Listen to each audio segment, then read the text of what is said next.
아름다운 기업이라는 제목으로 하나님의 말씀 증거하겠습니다. 우리 옆에 분들과 인사하겠습니다. 잘 오셨습니다. 네, 오늘 설교의 제목은 아름다운 기업이라고 했죠. 오늘 본문 6절 말씀에 보면 내게 줄로 재어준 구역은 아름다운 곳에 있으며 나의 기업이 실로 아름답도다 라는 시인의 고백에서 설교의 제목을 아름다운 기업이라 정했습니다. 우리말로 아름답다라는 말은 영어 성경 NIV 버전에서 pleasant라고 번역됐습니다. 이 말은 기쁘다는 말이죠. 또 즐겁다, rejoice, delight 이런 같은 뜻이 되겠습니다. 그래서 보면 이 시에서 시인은 계속해서 나의 모든 즐거움이 있다, 또 내 마음이 기쁘다, 또 충만한 기쁨이 있다라고 하면서 이 아름답다는 말과 또 기쁘다는 말을 문맥상 같은 의미로 사용을 하였습니다. 여러분, 우리는 시인이 아름답다고 표현한, 또 기쁘다고 표현한, 즐겁다고 표현한 그 구역과 기업이란 말을 어떻게 해석하고 적용하시겠습니까? 오늘은 이런 얘기를 좀 해보려고 합니다. 오늘 보면 6절에서 시인은 그 구역 혹은 그 기업을 하나님께 받았다고 합니다. 무슨 말입니까? 그 말은 내게 줄로 재어준 구역이 있다는 것이죠. 내가 획득한 구역이 아닙니다. 내가 측량하고 계산해서 그은 줄이 아니라는 것입니다. 하나님께서 경계를 만드셨고 하나님이 이렇게 바운더리를 만들어 주신 거예요. 그러니까 하나님께서 재어주신 구역이죠. 교회에서도 보면 하나님께서 우리를 어떤 위치에 이렇게 두시기도 합니다. 이 구역을, 그러니까 구역 예배 될 때 그 구역만이 아니라 우리를 어떤 위치에 놓으셔서 어떤 봉사의 기업을 있게 하시는 것도 일종 하나님께서 허락하신 그 구역과 또 기업일 수 있겠습니다.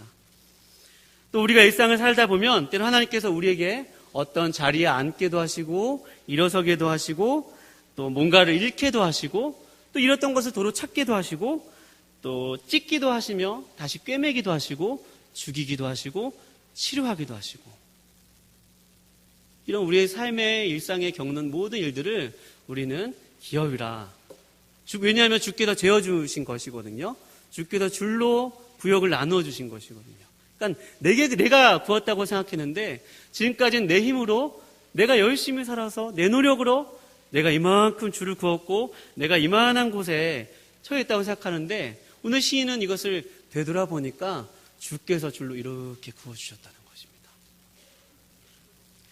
제 개인적인 이야기를 해서 죄송합니다만 제가 거울로 제 얼굴을 보면 나름 미남이라고 생각을 합니다. 감사하거든요. 왜냐하면 제 얼굴이 잘생겼어요. 제가 이렇게 봤을 때. 근데 아쉬운 것도 있어요. 제가 제 얼굴을 봤을 때. 우리 하나님 조금만 제 눈을 좀 크게 해주시지. 완벽할 텐데. 목사를 안 했는지도 모르겠습니다. 그런 거죠. 그러니까 우리 얼굴만큼 하나님께서 정확하게 이렇게 그려주셨잖아요. 만들어주셨잖아요. 하나님께서 정해주신 줄로 그어진 구역이죠. 근데 제가 정말로 이게 맞다라고 제 인생을 통해서 딱 박수를 쳤던 것은 제 아내의 이야기입니다. 제 아내는 눈 큰 남자가 싫대요. 거기다가 쌍꺼풀까지 진 사람은 정말로 싫다고 합니다. 그 사람이 나쁘다는 것이 아니라 그러니까 제 아내에게는 딱 눈 작은 남자가 좋은 거예요. 할렐루야죠. 이럴 때 센스 있는 분들은 박수를 치시는데 우리 목사님이 그런 말씀 많이 하시잖아요. 이렇게 결혼 예배 인도하실 때. 그러니까 하나님께서 내 얼굴까지도 이렇게 어쩜 이렇게 그 센치까지도 이렇게 정확하게 줄로 그으셨을까? 제 얼굴에 각진 것까지도 하나님께서 완전 완벽하게 다 만드신 거예요. 그러니까 하나님의 구역이 얼마나 심연막직합니까? 더 이런 얘기도 아내와 제가 이런 얘기를 나누기도 합니다. 아내가 제게 이런 질문해요. 여보, 그때만에 우리가 그 장소에서 안 만났으면 어떻게 됐을까? 그런 얘기를 많이 하시죠. 소개팅으로 만났거든요. 그때 당신이 그 신대원에 안 갔으면 우리가 결혼했을까? 우리 승준이가 태어났을까? 이런 얘기 많이 합니다. 왜냐하면 제 신학대학원 그 룸메이트 동기분이 저와 제 아내를 소개해 주셨거든요. 그러니까 제가 신대원에 가지 않았다면 우리가 과연 결혼했을까? 이런 질문 많이 해요. 그럼 제가 뭐라고 대답하냐면 그럼 아마 자기가 우리 집 옆에 이사 왔을걸? 이런 기특한 대답을 하기도 합니다. 여러분, 우리는 우리가 계획했고 우리가 획득했고 우리 손으로 우리 삶의 구역과 기업의 줄을 만들었다고 생각을 해요. 그렇죠? 내가 가진 스펙, 내가 금수저로 태어났으니까, 내가 흙수저로 태어났으니까 내게 이렇게 주어진 거 아니겠어? 이건 당연한 거 아니겠어? 사필규정 아니겠어? 뭐 이렇게 얘기하지만, 그러나 오늘 시인은 결코 아니다. 하나님께서 내 인생을 기업을 줄로 그어주셨으면 여러분 믿으시기 바랍니다. 그럼 그렇다면 우리는 몇 가지 질문이 더 생깁니다. 과연 하나님께서 이 구역 그어주신 이 구역은 믿을만한가? 그 위에 설만한가? 그 구역 안에 살만한가라는 것입니다. 그렇죠? 그런 질문 많이 생기지 않습니까? 우리가 아마 이 질문은 평생 하는 질문인지도 모르겠습니다. 하나님, 제가 그 일을 꼭 겪어야만 했을까요? 하나님, 제가 그 길을 꼭 지나갔어야만 했습니까? 하나님, 제가 그 사람과 꼭 만났어야 했죠? 하나님, 저 사람과 저 중에 제가 옳지 않습니까? 그렇죠? 억울한 일 당할 때 우리 그런 생각 많이 하잖아요. 아마도 이번 수험생들이 많이 놀랐을 것 같아요. 그렇죠? 나 컨디션 진짜 좋아하는데 내일 시험 보면 합격할 것 같은데 일주일 연장됐다는 얘기 들으면서 많이 당황하셨을 것이라는 생각이 듭니다. 그렇죠? 가슴 아픈 이야기지만 아마 포항에 계신 분들도 많이 힘든 시간을 보내고 계실 것입니다. 여러분, 하나님께서 내게 나눠주신 분깃과 하나님께서 이렇게 줄로 재어주신 그 구역에 대해서 뭔가 잘못됐다고 여러분 느낄 때 어떻게 반응하십니까? 어떻게 반응하세요? 성경은 우리가 이때가 바로 기도할 때라고 이야기합니다. 기도할 때라고 얘기해요. 오늘 본문에 기도라는 말은 없습니다. 기도라는 표현 없지만 오늘 본문 7절 말씀에서 이렇게 고백합니다. 10편 16편 17절 말씀에 보면 나를 훈계하신 여호와를 송축할지라 밤마다 내 양심이 나를 교훈하도다 라고 이야기해요. 무슨 말입니까? 시인은 기도할 일이 생길 때 주의 훈계에 먼저 귀를 기울였습니다. 하나님께서 그어주신 구역에 대해서 내가 지금 걷고 있는 그 구역에 대해서 의심이 생길 때 그는 주의 훈계에 먼저 귀를 기울였습니다. 밤마다 주의 말씀과 자신의 삶의 문제를 가지고 조율을 했습니다. 나의 주께서 지금 나에게 허락하신 이 기업을 어떻게 해석할까? 어떻게 반응할까? 하나님의 말씀 앞으로 먼저 돌아갔습니다. 하나님께 돌아갔습니다. 하나님께 반응했습니다. 기도라는 표현은 나오지 않지만 밤마다 자신의 양심을 하나님께서 새롭게 해주시고 때로는 책망도 하여 주시고 때로는 선한 길로 인도하시는 그 하나님 앞에 여러분 기도했지 않겠습니까? 다윗의 그 상황의 정확한 팩트가 뭔지는 모릅니다. 다윗이 지금 사울 왕에게 쫓기고 있는지 아니면 아들 압살롬에게 피해서 도망가고 있는지 또 어떠한 상황인지는 몰라요. 아람 군대와 싸우고 있는지 뭐 어떤 상황인지 모르나 중요한 것은 1절 말씀에 보면 하나님이여 나를 지켜주소서 내가 주께 피하나이다 라고 했어요. 그러니까 다윗은 피할 곳을 찾고 있고 생명의 위협을 겪고 있는 상황입니다. 자신이 지금 하나님께서 분명히 줄로 구역을 정해 주셨는데 그 구역의 모습이 위험한 지경이에요. 저기 깊은 스올에도 내려갈 수 있는 그런 상황입니다. 또 생명이 보장받을 수 없는 그런 상황입니다. 이때 다윗은 바로 하나님께 돌아갔다는데 여러분과 제가 귀를 기울이셨으면 좋겠습니다. 오늘 보면 7절 말씀 이것을 강조하고 있는 거예요. 주의 교훈이 나를 오늘 보면 7절 말씀 보면 나를 훈계하신 여호와를 송축할지라 밤마다 내 양심이 나를 교훈하도다 라고 했던 것처럼 나에게 훈계의 말씀을 주시고 나로 바른 길로 가게 하시는 그 하나님의 말씀이 나로 이 길을 지금 제대로 가고 있는지 또 그렇지 않은지 점검하게 하신다는 것입니다. 여러분 내가 겪는 일이 도무지 이해가 되지 않을 때 여러분 하나님의 말씀에 여러분 테두리로 돌아가시기 바랍니다. 하나님의 말씀의 테두리, 하나님의 말씀의 경계, 하나님의 말씀의 바운더리, 하나님의 말씀의 지경으로 여러분 돌아가시기 바랍니다. 제가 바운더리 지경하니까 고3 때가 생각이 났어요. 요즘 수능이다 보니까 저는 꾀가 많은 학생이었습니다. 꾀가 참 많았어요. 지금은 꾀가 많이 죽은 것 같긴 해요. 지금 생각해도. 야간 자율학습이 하기 싫었습니다. 많이 도망가곤 했습니다. 저희 학교는 담이 없었습니다. 그러니까 담이 있었으나 산의 숲과 연결이 돼 있었어요. 그러니까 숲으로 가면 바로 학교를 넘어갈 수 있었거든요. 그러니까 저는 뭐 자연스럽게 항상 공부하기 싫으면 그 학교의 바운더리 테두리를 벗어나서 숲으로 이렇게 해서 다른 곳으로 갔습니다. 근데 하루는 갑자기 그 무서운 학생 주임님이 몰래 잠복 근무를 하고 계신 것입니다. 그 학생 주임님이 얼마나 잔혹하시냐면 여러분 자 있지 않습니까? 자 30cm 자로 발바닥을 때리시는 분이세요. 그러니까 그때가 굉장히 추운 날이었는데 추운 날 여러분 발바닥을 한번 자로 맞는다고 생각해 보세요. 얼마나 아픈지. 그때 그 테두리를 학교의 경계와 테두리를 넘으면 달콤함이 기다리고 있지만 우리가 하나님의 말씀의 테두리, 하나님의 말씀의 경계를 벗어날 때 일시적으로 주는 즐거움과 기쁨이 있습니다. 그런데 그 기쁨을 벗어나는 그 테두리를 넘어서는 순간 완전 학생 주임 같은 사람이 기다리고 있는 거예요. 우리 인생 가운데. 여러분 하나님의 말씀의 그 테두리에서 이렇게 넘어갔다가도 다시 들어왔다가도 막 여러분 외줄타기 아시죠? 얼마나 그 외줄타기가 겉에서 보기에는 위태롭습니까? 어이구 이거 막 넘어지네 이러면서 얼마나 위태롭습니까? 외줄타다가 여러분 한번 떨어져 본다고 생각해 보세요.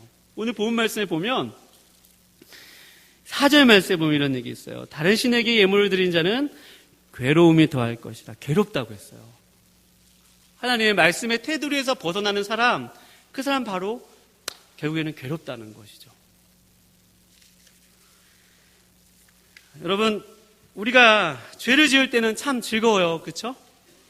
그러나 여러분 죄 짓고 그 결과에 마음 편해 보신 적 있으십니까? 아마 죄를 지을 때는 일시적으로 주는 즐거움도 있으셨겠지만 죄가 주는 피곤함, 영혼의 피곤함과 또 그 고통과 괴로움은 그 즐거움과는 어떻게 비교할 수가 없을 것입니다. 하나님께서 주신 말씀의 경계, 하나님 말씀해 주신 이 바운더리를 우리가 이렇게 벗어나는 순간 우리는 안전할 수 없습니다.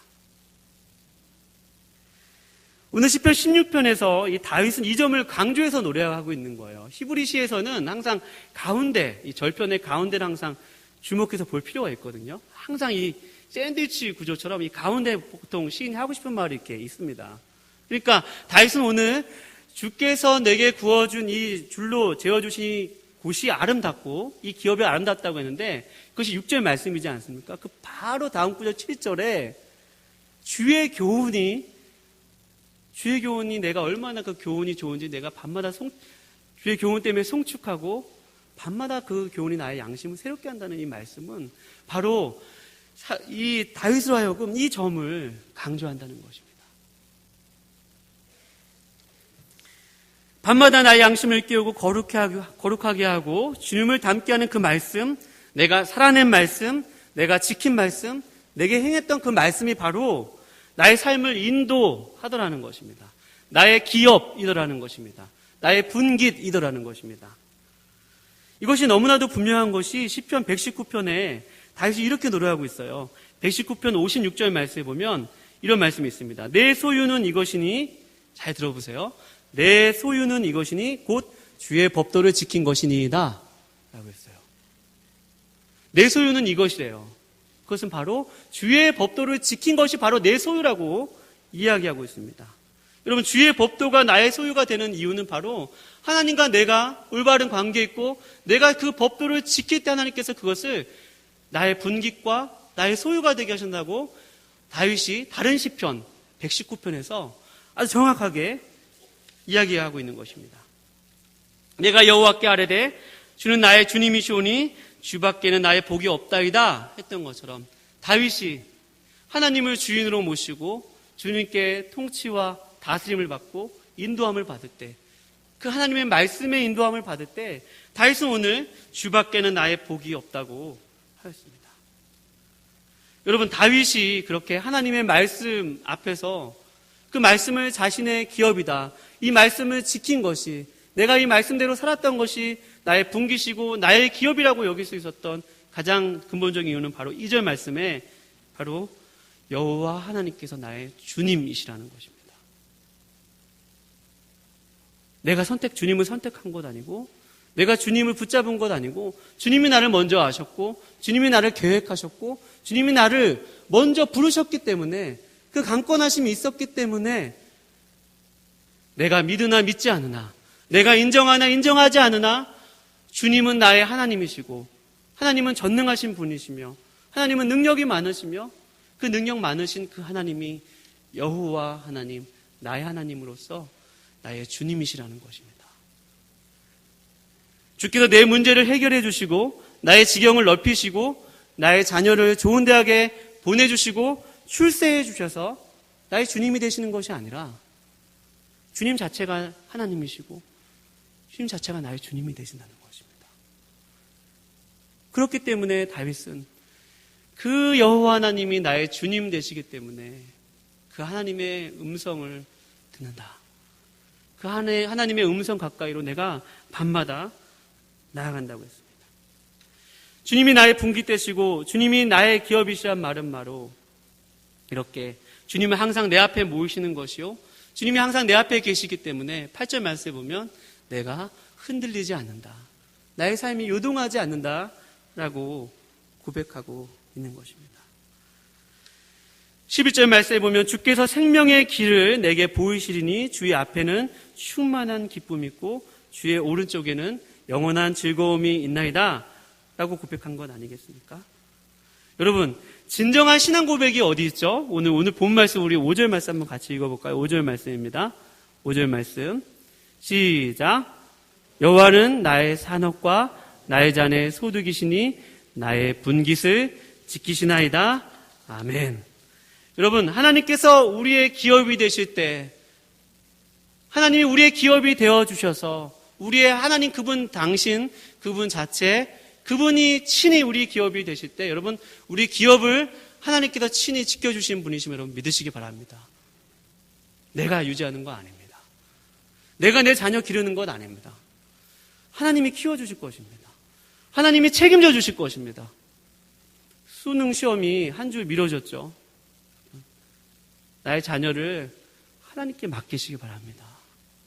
하나님께 올리시기 바랍니다. 자녀는 하나님께서 주신 기업이라고 했잖아요. 자녀만큼 하나님께서 정해주신 확실한 기업이 어디 있겠습니까?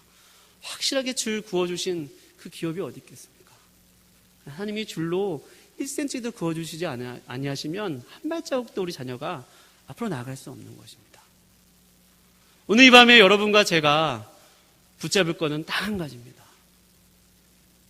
내가 나의 기업이라고 생각했던 것, 내가 나의 분깃이라고 생각했던 그 모든 것에 여러분 하나님의 선함을 대입하시기 바랍니다. 하나님은 선하신 분이시라고 여러분 대입하시기 바랍니다. 하나님은 선하시기에 나의 기업을 가장 좋은 곳으로 인도하실 것들을 바라보면서 오늘 여러분과 제가 아름답다. 하나님의 기업 참으로 아름답다. 참으로 멋지다. 하나님 멋지신 분이시다. 라고 고백하시는 여러분과 제가 되기를 거룩하신 주님의 이름으로 축원드립니다. 기도하시겠습니다. 주신 말씀을 생각하면서 기도할 때 하나님 아버지 감사합니다. 하나님 지금까지 나의 노력으로 여기까지 온 것 같다고 생각할 때가 많습니다. 하나님 최선 다한 건 맞습니다.